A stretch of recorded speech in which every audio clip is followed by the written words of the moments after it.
السلام عليكم. اللهم صل على محمد وآل محمد. بسم الله الرحمن الرحيم. الدرر الثانية من منهج أهل السنة والجماعة. Ça parle de la bataille de Badr. Donc le début, c'est l'explication de la bataille de Badr, comment ça s'est déroulé. Donc ça nous intéresse pas aujourd'hui. Ça nous intéresse à partir de là. Donc, le prophète et les compagnons avaient tué 70 personnes et capturé 70 autres. Donc, ils avaient 70 capturés. Le prophète, comme d'habitude, dans vos livres authentiques, il ne sait pas quoi faire. Qu'est-ce qu'il va faire des 70 personnes qu'ils ont capturées? Donc il a demandé Fastashara Rasulullah Abu Bakr. Toujours pareil, toujours le même procédé. Abu Bakr, Omar. Fastashara Rasulullah Abu Bakr, Ali wa Omar. Bda, il a commencé par Abu Bakr. Donc Abu Bakr lui a dit Ya Nabi Allah, Ya Nabi Allah, au prophète, ces gens qui ont été capturés, ce sont des cousins. Ils font partie de la même tribu. C'est nos frères. Donc, moi, je te propose, Inni ara an ta'khudha minhum al-fidya. Moi, je te propose de leur imposer une rançon. Al-fidya. Donc, cette somme d'argent, elle va nous rajouter une force en plus de notre force. فيكون ما أخذنا منهم قوة لنا على الكفار وعسى الله أن يهديهم. Ou sinon peut-être que Allah subhanahu wa ta'ala va les guider. فيكون لنا عضدا. Après ils seront dans notre armée avec nous. فقال رسول الله ما ترى يا ابن الخطاب. Donc il n'a pas demandé à Ali, Abu Bakr et Omar. Donc il a dit à Omar, et toi Omar, qu'est-ce que tu vois? Qu'est-ce qu'on fait avec les gens qu'on a capturés, les 70 personnes? Le prophète il est perdu, hein, il ne sait pas quoi faire. Donc qu'est-ce qu'il a dit Omar? Omar a dit, Wallahi, donc il a juré, Wallahi, je ne vois pas, je ne partage pas le même avis que Abu Bakr. Je n'ai pas du tout le même avis, ouais. Mais moi, je te propose de les tuer. Donc, Foulan, un tel, il sera tué par moi, par exemple. Un tel, il sera tué par Ali. Un tel sera tué par Aqil. En tout cas, il lui a proposé de les tuer.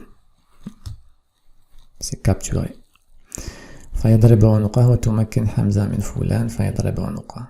Donc, deux avis complètement contradictoire, celui de Abu Bakr et celui de Omar. Et le prophète n'a pas d'avis, il est perdu.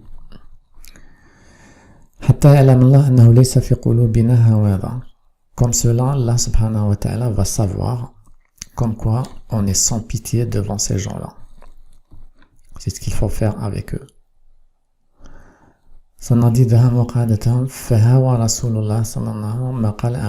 Et donc le prophète a préféré l'avis de Abu Bakr. Donc le prophète n'a pas voulu les tuer, mais il voulait les faire ce que Abu Bakr lui avait proposé, à savoir leur demander une rançon, ou peut-être ils vont se convertir à l'islam, donc ils seront avec eux. Donc c'est une solution de paix de Abu Bakr. Le prophète a préféré cette solution-là. Et le prophète, je le répète, n'a pas d'avis, il ne sait pas quoi faire. Et n'a pas aimé, ça c'est Omar qui raconte. Hein. Et Omar dit, et le prophète n'a pas aimé ce que je lui avais proposé. Le lendemain, qala Omar, radawtu ila nabi, je suis parti voir le prophète. Donc, je l'ai trouvé qa'id, assis avec Abu Bakr, et ils étaient en train de pleurer. Wa idha huma yabkiyan. Qui pleurait? Le prophète et Abu Bakr. Ouais. فقلت يا رسول الله أخبرني ماذا يبكيك. Pourquoi tu pleures? Au prophète, pourquoi tu pleures? Toi et Abu Bakr. قال فقال النبي, le prophète a répondu à Omar. عرض علي أصحابك من الفداء لقد عرض علي عذابكم أدنى من هذه الشجرة. En fait, il lui a dit que, en gros, en fait, qu'est-ce que ça veut dire cette phrase? Ça veut dire que c'est ton avis c'est ton avis qui était le bon. C'est ton avis qui était bon. On aurait dû t'écouter. Pourquoi? Parce que juste après, il y a un verset qui était descendu, qui a été révélé dans ce sens-là. Donc, le prophète a dit عرض علي أصحابك من الفداء لقد عرض علي عذابكم أدنى من هذه الشجرة قريبا وأنزل الله ما كان للنبي أن يكون له أسرى. Donc, en gros, il lui a dit que on a failli être châtié par Allah subhanahu wa ta'ala parce qu'on avait pris la mauvaise décision. La mauvaise décision était de ne pas tuer ces gens-là. Et Omar lui avait proposé de les tuer. L'année d'après, c'était la guerre de la bataille de Uhud. Donc la bataille de Uhud, min al-aam al-muqbil, Allah subhanahu wa ta'ala a puni le prophète et ses compagnons parce que ils avaient fait dans vos livres bien entendu une bêtise. La bêtise était de ne pas tuer les gens qu'ils avaient capturés. D'accord? Donc l'année d'après, dans la bataille de Uhud, le prophète a été puni. D'accord? Comment il a été puni? On lui a cassé ses dents. وكسرت رباعيته فقتل منهم 70. C'est-à-dire les musulmans avaient perdu 70 personnes, le même nombre. 70, le même nombre. Et d'autres compagnons, entre parenthèses, وفر أصحاب النبي. Des compagnons ont pris la fuite dans cette guerre-là. C'est bien de le signaler. Des compagnons avaient pris la fuite dans la guerre et avaient laissé le prophète tout seul. D'accord? On lui a cassé ses dents. Ça c'est connu. Le prophète sallallahu alayhi wa alayhi, on lui avait cassé les dents dans cette guerre-là.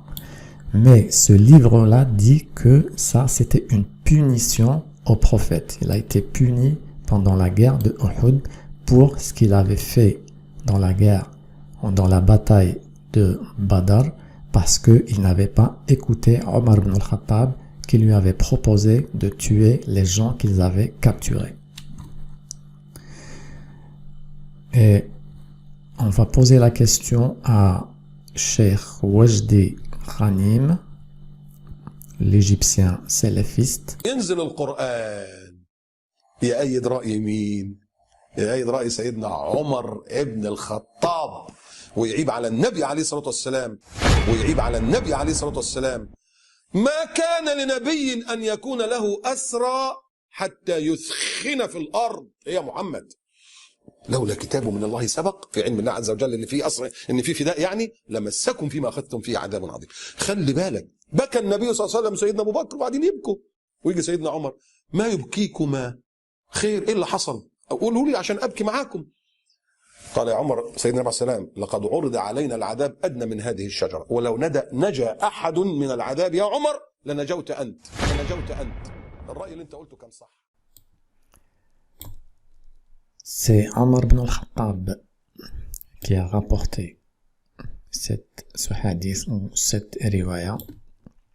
Al-Muhaddith Ahmed Shakir, source Takhrij al-Musnad li Shakir, page 112, tome 1. Khalasat al-Hukm, jugement de ce hadith. Ahmed Shakir dit que l'isnad est sahih, authentique. Voilà.